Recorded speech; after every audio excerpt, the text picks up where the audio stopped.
9 দফা দাবিতে বায়তুল মোকাররম মসজিদ থেকে জুমার নামাজ শেষে গণমিছিল করেন বিভিন্ন শ্রেণী পেশার মানুষ। বায়তুল মোকাররম ও পল্টন এলাকায় আইনশৃঙ্খলা বাহিনীর বিপুল সদস্য মোতায়েন থাকলেও মিছিলে বাধা দেয়নি পুলিশ। মিছিলটি প্রেস ক্লাব, হাইকোর্ট, মৎস্য ভবন হয়ে কিছুক্ষণের জন্য শাহবাগে অবস্থান করে, পরে প্রেস ক্লাবের সমাবেশে যোগ দেয়।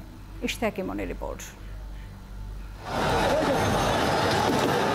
জুমার নামাজ শেষে বায়তুল মোকাররম মসজিদ থেকে বের হয় গণমিছিল।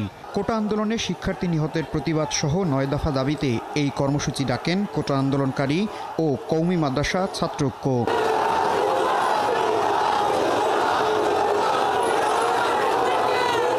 বায়তুল মোকাররম মসজিদ, পল্টন মোড় ও প্রেস ক্লাবের সামনে ছিল পুলিশ বিজিবির বিপুল উপস্থিতি, তবে তারা কোনো বাধা দেয়নি। মিছিলটি নাইটেঙ্গেল মোড়ের দিকে যাবে বলে ধারণা ছিল পুলিশের, তবে হঠাৎই দিক পরিবর্তন করে মিছিলটি প্রেস ক্লাবের দিকে এগিয়ে যায়।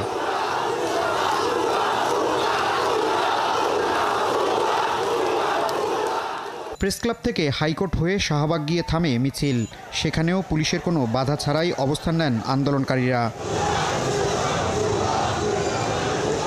শাহবাগে 15 মিনিট অবস্থানের পর মিছিলটি প্রেস ক্লাবের দিকে রওনা হয়। এ সময় সেখানে শিক্ষক, চিকিৎসক, প্রকৌশলীরা সমাবেশ করছিল।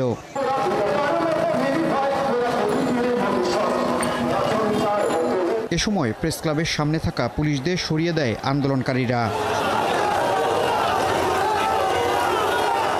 ইশতিয়াক ইমন, 71, ঢাকা।